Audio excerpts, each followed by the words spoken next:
क्या आप कभी सोचते हैं असली खुशी क्या है? दुनियावी चीजों को हासिल करने की दौड़ में हम असली खुशी को भूल ही जाते हैं। कभी ना कभी हर कोई खुश रहना चाहता है, लेकिन खुशी क्या है और इसे कैसे पाया जाए, ये अक्सर एक रहस्य बना रहता है।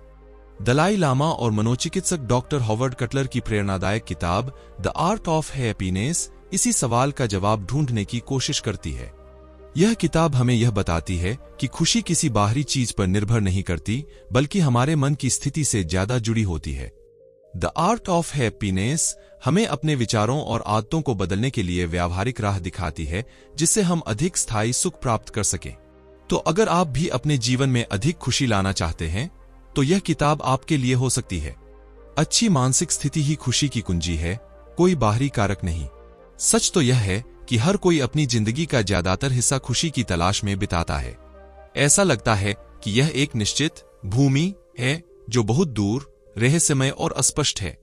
हमें अक्सर इस बारे में गलतफहमियां होती हैं कि हमें क्या खुशी देता है। दलाई लामा के अनुसार हम अपने दिमाग को प्रशिक्षित करके हर समय खुश महसूस करना सीख सकते हैं।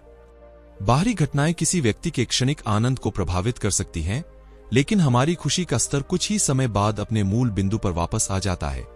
उदाहरण के लिए, जब कोई लॉटरी जीतता है तो उसे लगेगा कि यह उसके जीवन का सबसे खुशी का पल है, लेकिन वह खुशी बहुत ही कम समय के बाद खत्म हो जाएगी। इसी तरह गंभीर बीमारी के बारे में सुनने के कारण कुछ समय तक पीड़ित रहने के बाद मरीज अस्थायी रूप से इसे भूल जाते हैं और अपने सामान्य दैनिक जीवन में वापस आ जाते हैं। ऊपर दिए गए उदाहरण दर्शाते हैं कि कोई भी घटना, चाहे कितनी भी गंभीर क्यों न हो, आपकी दीर्घकालिक खुशी को नहीं बदल सकती। हालांकि आत्मा में इससे कहीं ज्यादा शक्ति है। यह सीधे तौर पर आपके आसपास की दुनिया को देखने के तरीके को प्रभावित करेगी। जब आप परेशान होते हैं तो आप पाएंगे कि हर कोई, यहां तक कि आपका सबसे अच्छा दोस्त भी, परेशान और अप्रिय है। दलाई लामा के अनुसार हम एक खुश मानसिक स्थिति बनाए रखने के लिए पूरी तरह से अभ्यास कर सकते हैं और साथ ही निराशावादी और नकारात्मक विचारों से छुटकारा पा सकते हैं। हालांकि यह एक लंबी प्रक्रिया है और इसके लिए निरंतर दृढ़ता की आवश्यकता होती है, लेकिन यह हमें एक खुशहाल जीवन का पूरा आनंद लेने के लिए शांति प्रदान करेगा। दूसरों के साथ साझा करने, सहानुभूति रखने और उनकी मदद करने का हृदय विकसित करना शारीरिक और मानसिक स्वास्थ्य को बेहतर बनाने का सबसे अच्छा तरीका है। परमपावन दलाई लामा प्रत्येक व्यक्ति में करुणा का विकास करने पर बल देते हैं, क्योंकि यह स्थायी खुशी और आध्यात्मिक विकास का एक महत्वपूर्ण कारक है। करुणा को सरलता से खुलेपन और आराम की भावना के रूप में समझा जा सकता है। हमेशा ईमानदारी से कामना करना कि आसपास के सभी लोग दुख से मुक्त हों। यह नेक इच्छा किसी विशेष या खास व्यक्ति तक सीमित नहीं है, बल्कि आसपास के सभी जीवों के लिए है, चाहे वह दोस्त हो, प्रतिद्वंद्वी हो या फिर घायल मछली हो। प्रेम और करुणा आवश्यकताएं हैं, विलासिता नहीं। इसके बिना मनुष्य का अस्तित्व नहीं रह सकता। करुणा के विकास के स्वास्थ्य लाभ कई अध्ययनों से सिद्ध हुए हैं। दूसरों की मदद करने के बाद खुश महसूस करना हमारे जीवन को लंबा करने में मदद करेगा। लेकिन करुणा का सबसे आश्चर्यजनक प्रभाव समुदाय में इसका शक्तिशाली संचरण है। ऐसे नेक दिल वाले लोग हमेशा अपने आसपास के सभी लोगों के प्रति खुले और करीब महसूस करते हैं, चाहे वे अमीर हों या गरीब, करीबी दोस्त हों या अजनबी। अपने अंदर करुणा पैदा करने के लिए हमें अपने आसपास के लोगों के साथ सहानुभूति रखना सीखना होगा, हमेशा उनके दृष्टिकोण से देखना और उनका मूल्यांकन करना होगा। इस तरह आप दूसरे व्यक्ति की स्थिति और सोचने के तरीके को समझ सकते हैं और आसानी से यह समझ सकते हैं कि आपके और उनके बीच क्या समानता है। उदाहरण के लिए, जब कोई टैक्सी ड्राइवर आपसे ज्यादा पैसे लेता है, तो गुस्सा होने के बजाय इस बारे में सोचें कि आप और उसके बीच क्या समानता है। वे दोनों बहुत थके हुए, भूखे थे और जल्दी से घर जाना चाहते थे। वहां से खुद को उनके स्थान पर रखने की कोशिश करें और उनके सोचने के तरीके के साथ सहानुभूति रखें। इस तरह से सोचने से आप अधिक आसानी से सहानुभूति रखना, माफ करना और अधिक आराम से, सौम्यता से और खुशी से जीना सीखेंगे। अंतरंगता, निकटता केवल रोमांटिक रिश्तों में ही नहीं होती। पश्चिमी लोगों का मानना है कि केवल रोमांटिक रिश्तों से ही अंतरंगता और निकटता पैदा होती है, लेकिन वास्तव में यह लगाव अलग अलग समय और संस्कृतियों के आधार पर अलग अलग परिस्थितियों में मौजूद होता है। पश्चिमी दृष्टिकोण से यह पुरुष महिला संबंधों से उत्पन्न होता है। हालांकि दलाई लामा का कहना है कि वह अपने आसपास के सभी लोगों के करीब महसूस करते हैं। उदाहरण के लिए, अपरिचित फ्लोर क्लीनर से खुलकर बात करने में सक्षम होना। अपने आसपास के लोगों से जुड़ने के हर अवसर का हमेशा लाभ उठाकर हम एक खुशहाल जीवन जिएंगे। किसी के साथ रिश्ते में समस्याओं को हल करने के लिए आपको रिश्तों की बुनियादी नींव को समझना होगा। उदाहरण के लिए, केवल यौन इच्छा या क्षणिक जुनून, पश्चिमी दृष्टिकोण से पर आधारित रोमांटिक रिश्ते एक ठोस नींव के बिना नहीं टिक सकते। वास्तव में किसी भी रिश्ते की लंबी उम्र दोनों पक्षों के सम्मान और समझ पर आधारित होनी चाहिए। जैसा कि मार्क ट्वेन ने कहा, कोई भी व्यक्ति पूर्ण प्रेम का अर्थ तब तक पूरी तरह से नहीं समझ सकता जब तक कि वे 1/4 सदी तक विवाहित न हों। नैतिकता की भावना खुशी पैदा करने में एक और महत्वपूर्ण कारक है। यद्यपि धार्मिक विश्वास व्यक्तिगत खुशी के लिए महत्वपूर्ण है, लेकिन उनके बिना इसका मतलब यह नहीं है कि आप नैतिकता का पालन नहीं कर पाएंगे। कई अध्ययनों के माध्यम से गहरी धार्मिक जागरूकता के लाभों को सिद्ध किया गया है। हालांकि वे लाभ किसी विशेष पंथ पर निर्भर नहीं हैं। दलाई लामा के अनुसार, दुनिया का कोई भी धर्म अपने अनुयायियों को अधिक खुशहाल जीवन जीने में मदद कर सकता है। वास्तव में धार्मिक विचारों के बाहर कोई नैतिक मानक नहीं है। इसलिए कोई भी व्यक्ति, चाहे वह धार्मिक हो या न हो, दयालुता, देखभाल और दूसरों के साथ साझा करने जैसे बुनियादी मानकों का पालन कर सकता है। नैतिकता का अभ्यास करने से समुदाय को और अधिक करीब आने में मदद मिलती है, जिससे लोगों को शांत, अधिक धैर्यवान और खुश रहने में मदद मिलती है। यदि आप चाहते हैं कि दूसरे खुश रहें, तो करुणा विकसित करें। यदि आप खुश रहना चाहते हैं, तो करुणा विकसित करें। परम पावन दलाई लामा प्रतिदिन 4 घंटे धार्मिक आदतों का अभ्यास करते हैं, लेकिन बुनियादी नैतिक विचारों का अभ्यास प्रतिदिन प्रार्थना या अन्य जटिल काम किए बिना भी किया जा सकता है। उदाहरण के लिए, यदि आप किसी को डांटने जा रहे हैं, तो आप अपने गुस्से को यथासंभव कम रखने की कोशिश करके अपने चरित्र का अभ्यास कर सकते हैं। इसलिए आप हर दिन सबसे सुंदर और सभ्य तरीके से व्यवहार करने का हर अवसर ले सकते हैं। दर्द को बढ़ा चढ़ाकर कहने की बजाय यह स्वीकार करें कि यह जीवन का अभिन्न अंग है। कठिनाइयां जीवन का एक स्वाभाविक और अपरिहार्य हिस्सा हैं। ऐसा लगता है कि पूर्वी संस्कृतियों को इसकी आदत हो गई है, क्योंकि वे गरीबी, बीमारी और युद्ध के संघर्ष के दौर से गुजरे हैं। हालांकि पश्चिमी लोग इसके आदी नहीं हैं। इसलिए वे अक्सर महसूस करते हैं कि वे किसी भी कठिनाई का सामना करते समय किसी बुरी ताकत के दयनीय शिकार हैं। कठिनाइयां अपरिहार्य हैं। ऐसा लगता है जैसे हर कोई जन्म लेता है और मर जाता है, इसलिए चकमा देना केवल एक अस्थायी समाधान है। हालांकि इससे निपटने के लिए हमें खुद को दृढ़ निश्चयी भावना से प्रशिक्षित करने की आवश्यकता है। यदि आप डरे हुए हैं और सोचते हैं कि चीजें सामान्य और अनुचित नहीं हैं, तो आपको लगता है कि आप पीड़ित हैं और माफी मांगने के तरीके खोजने लगते हैं। दूसरे शब्दों में, आप जीवन की अपरिहार्य कठिनाइयों को बढ़ा चढ़ाकर बताकर खुद को अनावश्यक दुख में धकेल रहे हैं। उदाहरण के लिए, हम अक्सर परिचित चीजों से चिपके रहते हैं और बदलाव का विरोध करने की कोशिश करते हैं। हालांकि बदलाव जीवन का नियम है, और अगर हम इसका विरोध करते हैं, तो हम उन परिचित चीजों को भी खो सकते हैं जिन्हें हम पकड़ने की कोशिश करते हैं। हमेशा पिछली गलतियों के लिए तड़पते रहना भी खुद को लगातार दुख में धकेलने जैसा है। उदाहरण के लिए, जो जोड़े लंबे समय से तलाकशुदा हैं, लेकिन अभी भी एक दूसरे के प्रति शत्रुतापूर्ण रवैया रखते हैं और गुस्से से भरे हुए हैं।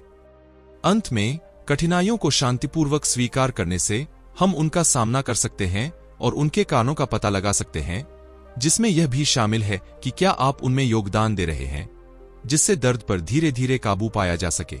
लगातार प्रयास से नकारात्मक विचारों को खत्म करें। दलाई लामा का मानना है कि सकारात्मक विचार निराशावादी, नकारात्मक विचारों का प्रतिकारक हैं, जो हमारी खुशी के रास्ते में सबसे बड़ा पत्थर है। इसलिए अपने जीवन में नकारात्मकता को खत्म करने के लिए हमें सकारात्मक और आशावादी तरीके से सोचने और कार्य करने की आदत डालनी चाहिए। यह पश्चिमी संज्ञानात्मक चिकित्सा के आधार के समान है, जो विकृत विचारों और कार्यों को पहचानने और सही करने में मदद करती है। निराशावादी हमेशा गलत तरीके से सोचते हैं। वे अक्सर जीवन में नकारात्मक चीजों पर ध्यान केंद्रित करते हैं, जैसे कि वित्तीय या काम की समस्याएं। वे जीवन में अच्छी सेहत या खुशहाल परिवार जैसी खूबसूरत चीजों को नजरअंदाज कर देते हैं। इसलिए सबसे आसान तरीका है कि उस नकारात्मक सोच को बदलकर खुश रहें। सकारात्मक सोच की आदत बनाना एक ऐसी प्रक्रिया है जिसमें बहुत समय लगता है और इसे जलाया नहीं जा सकता। दलाई लामा ने कहा कि उन्हें बौद्ध धर्म के दैनिक रीति रिवाजों की आदत डालने और उनसे प्यार करने में लगभग 40 साल लग गए। दैनिक प्रार्थना का समय उन्हें अपने जीवन को जीने की इच्छा की याद दिलाता है। यह कहा जा सकता है कि प्रतिदिन लगातार प्रयास करने से हमें सकारात्मक जीवन शैली अपनाने में मदद मिल सकती है। सकारात्मक सोचना सीखें। जब लोग किसी कठिनाई का सामना करते हैं तो लगभग सभी इसे नकारात्मक दृष्टि से देखते हैं। यह सच है कि हर समस्या के दो पहलू होते हैं।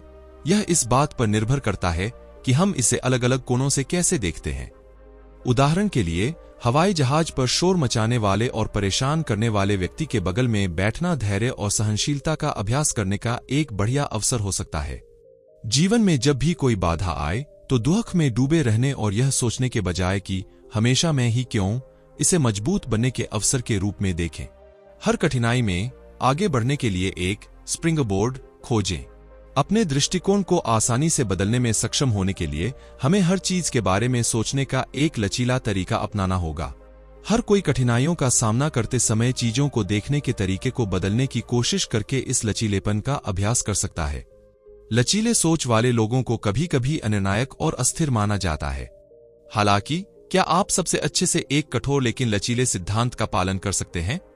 दलाई लामा की पद्धति को सबसे बुनियादी स्तर तक सरल बनाया गया है ताकि इसे अधिकांश दैनिक स्थितियों में लागू किया जा सके, न कि कुछ नियमों में जो बहुत विशिष्ट हैं और कुछ स्थितियों पर लागू नहीं होते। सोचना तंत्रिका तंत्र की एक गतिविधि है, इसलिए इसका अभ्यास किया जा सकता है। हालांकि चीजों का सकारात्मक पक्ष कैसे खोजना है, यह सीखने में बहुत समय और प्रयास लगता है। इसलिए हमें अभी से अभ्यास शुरू करने की जरूरत है। जिस तरह एक पेड़ की जड़ें अचानक बड़ी और मजबूत नहीं हो सकती जब वे तूफान का सामना करने के लिए तैयार होते हैं, उसी तरह आप उस कैंसर का उज्जवल पक्ष तुरंत नहीं देख सकते हैं जिसके बारे में आपने कुछ समय पहले ही जाना है। एक अनुशासित मन खुशी की ओर ले जाता है, एक अनुशासनहीन मन दुख लाता है। अपने विचारों, प्रेरणाओं और क्षमताओं का ईमानदारी से विश्लेषण करके चिंता और कम आत्मसम्मान पर काबू पाएं।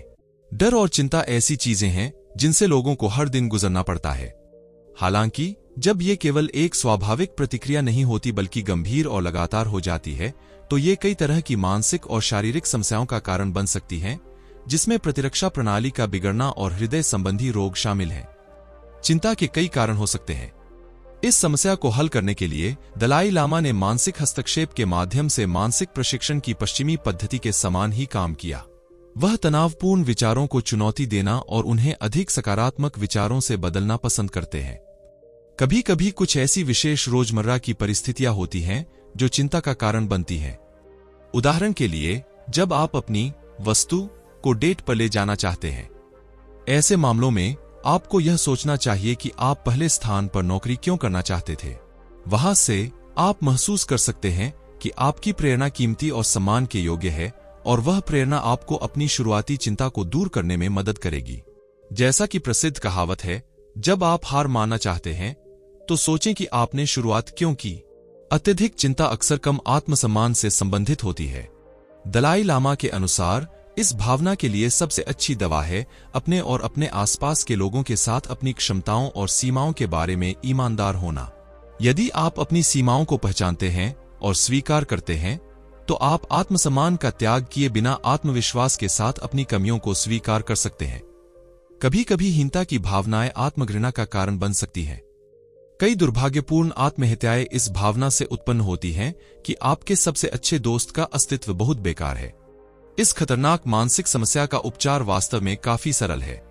हमेशा अपने आप को याद दिलाएं कि प्रत्येक व्यक्ति के भीतर विकसित होने की एक विशेष क्षमता होती है।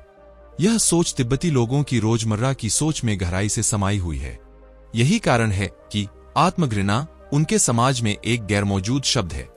द आर्ट ऑफ हैप्पीनेस का समापन इस बात पर बल देता है कि खुशी कोई मंजिल नहीं बल्कि एक यात्रा है।